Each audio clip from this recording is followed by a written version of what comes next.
아마 이 강의를 찍고 있는, 이 영상을 찍고 있는 시점이 수능 막바지 한 10일 정도 남은 시점에서 찍고 있어서요. 학생들이 이 영상을 보는 시점이 수능 직후거나 아니면 수능 끝나고 한양대 논술 한참 준비하고 있을 시점일 것 같아서요. 오늘 좀 차분하게 한양대 논술 시험 어떻게 준비할 건지, 한양대학교의 특징, 그리고 인문계열 나눠서 한 3가지 정도의 팁, 그 다음에 상경계열 나눠서 한 2가지 정도의 팁을 드리려고 합니다. 첫 번째로 한양대학교는요, 학생들이 뭘로 알려있냐면 천하제일 논술고수 선발대회라고 알려져 있습니다. 그러면 학생들은 선생님, 한양대 논술 하나 잘 보면 대박 합격인가요? 예, 맞습니다. 근데 그 논술 합격한 학생이 엄청나게 논술 잘 쓰는 학생이 아니었다라는 게 핵심입니다. 제가 3년 전에요, 한양대 미디어, 한양대 국어교육, 그리고 한양대 상경계열에 합격한 각각의 학생들을 다 지도해 본 적이 있거든요.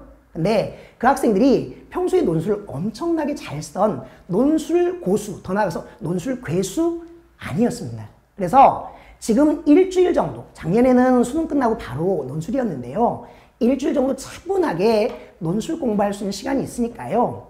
이제부터 제가 하는 말씀 듣고 차근차근 해주시기 바랍니다. 일단 한양대 인문계열입니다. 1200자, 보통 통글이라고 하거든요.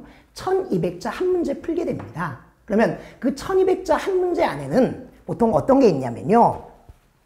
가와 나를 바탕으로 기억의 역할에 대하여 어쩌고 저쩌고 쓰시오입니다. 그러면 대부분 학생들이 어떻게 쓸까요? 가 요약하고 나 요약하고 그 다음에 쓰기 시작하죠. 근데 학교는 뭐라고 얘기하냐면요.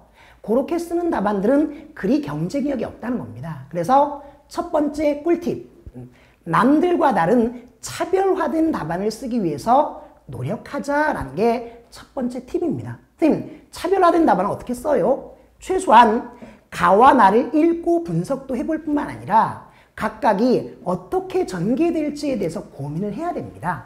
그러기 위해서 두 번째 팁하고 관련되는데요. 두 번째 팁은 뭐냐면 짜임새 있는 전개 과정과 관련된 거예요. 그래서 꼭 서론, 본론, 결론으로 나눌 필요는 없습니다. 하지만 가와 나를 중심으로 봤을 때, 혹은 가나 다가 있었을 때 이게 사례인지 상황인지, 그리고 전체 대주제와 관련해서 어떤 얘기를 할 수 있는지, 거기에 내 생각까지 덧붙일 수 있는지 고민하시기 바랍니다. 이게 두 번째였고요. 세 번째, 학교 측의 채점 기준 꼭 보시기 바랍니다. 일주일 동안 우리 기출문제 한 5세트 이상 풀게 될 거거든요. 그러면 학교 측은 정말로 친절합니다. 요건 요렇게 접근해서 이 내용은 꼭 써주고, 요건 요렇게 접근해서 요 내용 써주고, 요건 분석이고, 요건 예시고, 더 나아가 이렇게 갈 거다라는 것들이 차근차근 정리돼야 되는데 그게 채점 기준에 다 나와 있습니다. 괜히 예시답안이나 합격답안 보려고 하지 말고요. 학교 측의 채점 기준에 따라 차근차근 정리하는 게, 이게 합격에 오히려 지름길이 될 수 있습니다. 한양대는 국어 국문학과나 국어교육과에서 논술 출제를 주도하거든요. 그래서 어떤 게 필요하냐면 한 편의 글을 전개할 때요. 전개할 때 자기가 이런 내용으로 생각했다는 게 분명히 들어가야 됩니다. 그러니까 채점 기준표에도 보면 그런 내용들이 있으니까 꼭 확인해 주시고요.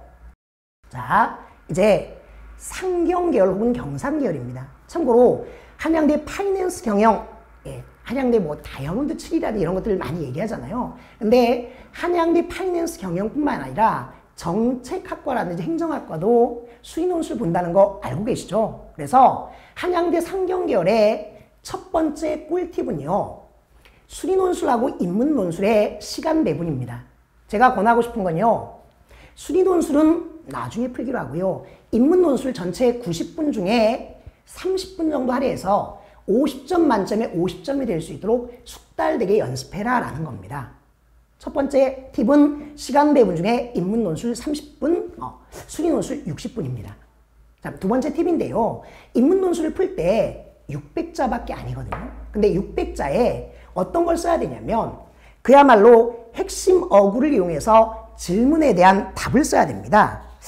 제가 흔히 하는 말로 짧게 정답만 논리적으로 쓰라고 하는데, 예컨대 작년 수시 문제에서 가와 나가 A기업 인재 채용해주는 시사점을 서술하고 그럼 그 한 문장을 진짜 내가 평생 쓸 거에 가장 좋은 그런 문장으로 써보자 이런 겁니다.